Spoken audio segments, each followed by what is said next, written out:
অনেক আগে তিনজন মানুষ একসাথে ভ্রমণে বের হয়েছিল। হঠাৎ প্রবল বৃষ্টি শুরু হলো। তারা আশ্রয় খুঁজতে খুঁজতে একটি গুহার ভেতরে ঢুকল। কিন্তু বৃষ্টির ফলে পাহাড় থেকে একটি বিশাল পাথর গড়িয়ে এসে গুহার দরজা আটকে দিল। তারা একে অপরের দিকে তাকিয়ে বুঝতে পারল মানব শক্তি দিয়ে পাথর সরানো সম্ভব নয়। তখন তারা বলল, আমরা কেবল আল্লাহর কাছে দোয়া করব আর আমাদের জীবনে করা সবচেয়ে খাঁটি আমলকে সামনে রেখে আল্লাহর কাছে প্রার্থনা করব।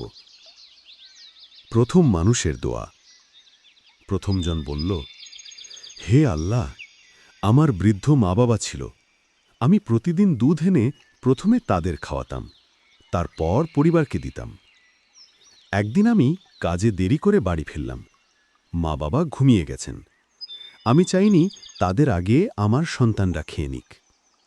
তাই পুরো রাত আমি তাদের মাথার কাছে দাঁড়িয়ে থাকলাম হাতে দুধ নিয়ে, যতক্ষণ না ভোর হলো এবং তারা জেগে উঠলেন। তখনই আমি তাদের দুধ দিলাম।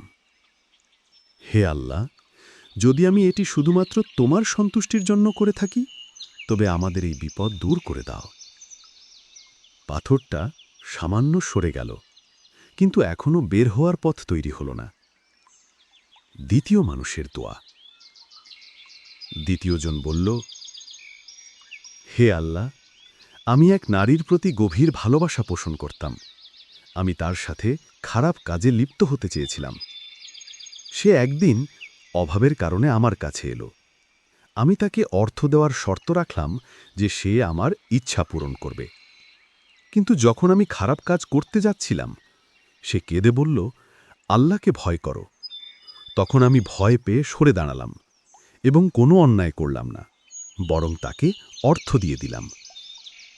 হে আল্লাহ, যদি আমি এটা শুধুমাত্র তোমার ভয় ও সন্তুষ্টির জন্য করে থাকি, তবে আমাদের এই বিপদ দূর করে দাও।